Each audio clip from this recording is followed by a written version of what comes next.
construction du local 9, autant au niveau de sa structure démocratique qu'au niveau de ses services, c'était pas seulement de la structurette, ça. Tu avais un objectif en tête quand tu as construit ça avec les gens que tu es allé chercher pour t'aider à bâtir ça. Ton objectif, c'était quoi? Moi, là, à la FTQ Construction, c'était les agents d'affaires qui décidaient.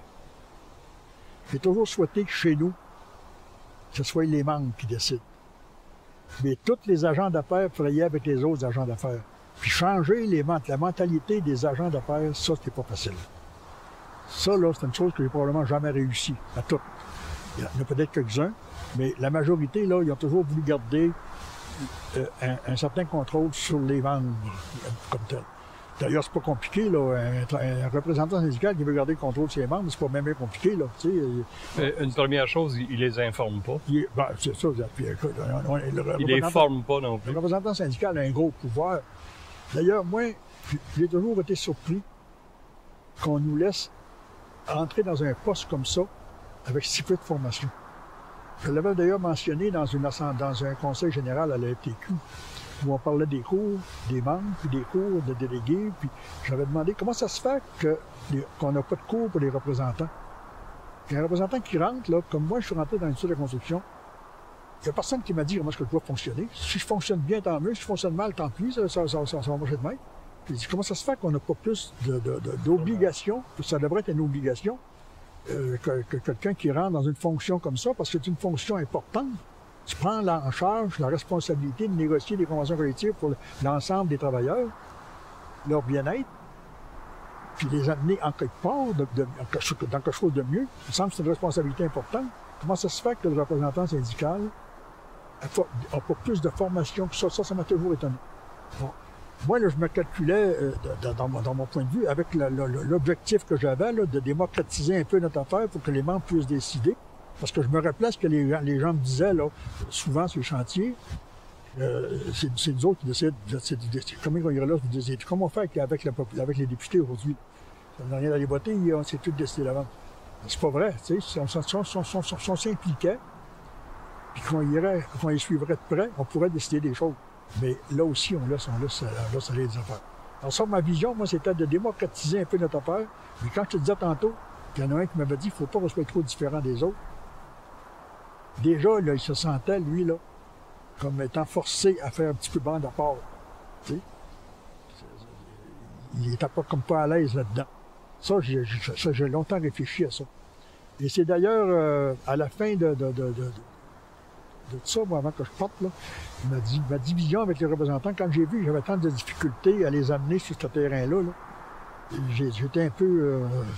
je pense que j'ai pas été habile là, dans mon fonctionnement.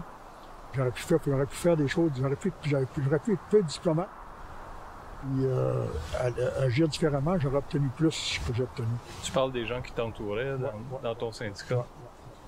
J'étais président-directeur général de la Fraternité, qui, elle, regroupait le local 9, les travailleurs d'usine. Au début, on avait les bûcherons. Comme on avait dans l'ancienne structure internationale, ça, c'était en vue de simplifier le service qu'on donnait dans la province. Quand tu as un représentant dans une région qui a 60 travailleurs, s'il y a une usine qui a le dire bonjour le matin, c'est pas bien compliqué. Il ne fait pas d'arbitrage, il ne fait pas de négociation. Tout fait. Et au moins maintenir le contact avec les membres. Contact avec le monde. Juste, c'est un peu comme ça que j'avais vendu la structure aux représentants. Mais il y en a là-dedans qui ont viré de travers et qui ne voulaient absolument pas faire ça.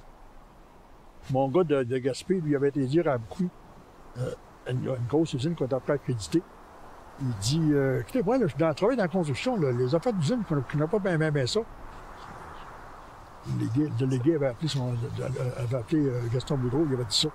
Quand tu viens à faire de même, là, tu sais, tu viens pas de vendre ton syndicat bien. Fait que c'est ça, c'est la mentalité de l'industrie que les agents d'affaires contrôlent la base, au lieu que ce soit le contraire, que ce soit la base qui contrôle la structure syndicale. Mm-hmm. Et d'ailleurs, je suis pas sûr que ça se passe pas comme ça à la FTQ même. Je suis pas sûr qu'il n'y ait pas tout un paquet d'idées qui est déjà tout acheminé d'en haut, qui arrive en bas, puis il faut quasiment botter là-dessus. Parce que moi, je me rappelle, à la FTQ, là, où j'ai commencé à virer un peu de travers à la FTQ, on a fait une négociation dans la construction, On était en conciliation, puis le conciliateur nous avait fait une proposition. Puis moi, je trouvais que ça n'avait pas d'allure.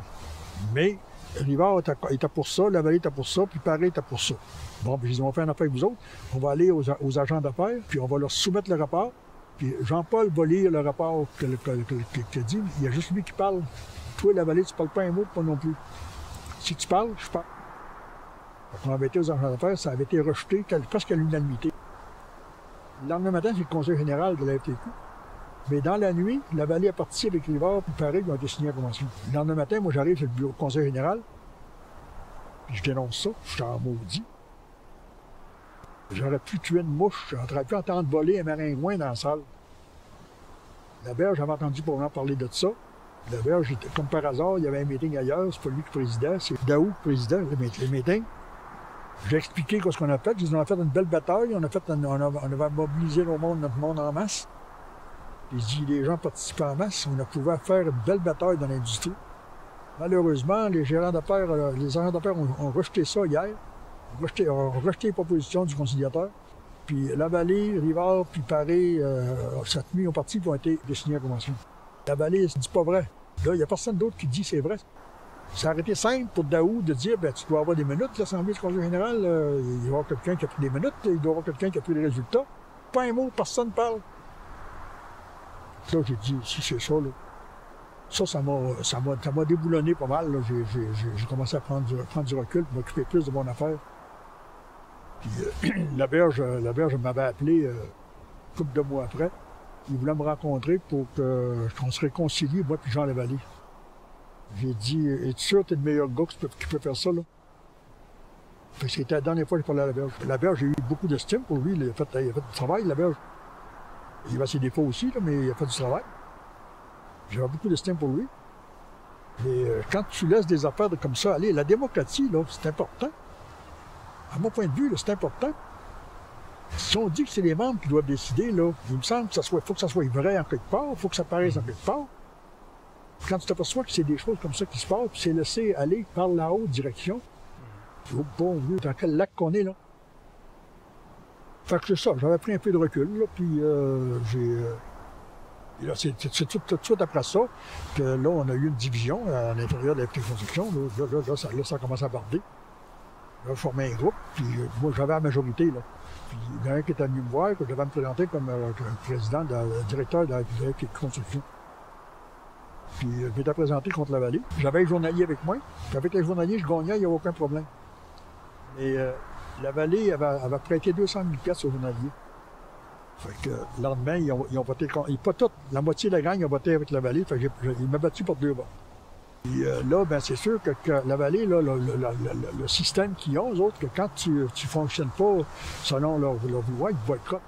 Puis là, ils ont organisé le groupe pour pas que je me présente à l'exécutif de la FTQ. Puis après ça, là, je me suis délaissé de la FTQ. Puis chez nous, on tombait dans une période de crise épouvantable. Quand je suis parti, on avait 62 000 $ de revenus. Avec la structure, les représentants commençaient à dire qu'on payait pour le secteur industriel. Puis au lieu de faire un meeting spécial pour discuter du fond de la chose, je les ai laissés aller. Puis à un moment donné, il y a eu une recommandation au Conseil général du NOF pour prendre les finances du NOF en dehors de la FTQ. C'était une recommandation qui n'était pas acceptable. En dehors de la structure. Elle n'était pas acceptable parce que c'était pas ça les règlements. Mais j'ai vraiment rendu au bout, j'étais tanné, fatigué d'abord, j'étais tanné. Puis je devais prendre ma retraite 6 mois avant. Parce que ça allait mal, j'avais remis le congrès de la structure 1 an après, au printemps suivant. J'aurais dû le faire au printemps avant. J'aurais réglé tout ça. Quand je suis parti, j'étais en désaccord avec les représentants. C'est eux qui ont fait ça. Qui ont fait cette mobilisation-là. Fait que j'ai parti de là, puis j'ai démissionné de la fraternité. Démissionné de toute la structure, mais j'ai pris ma retraite au mois d'août 93.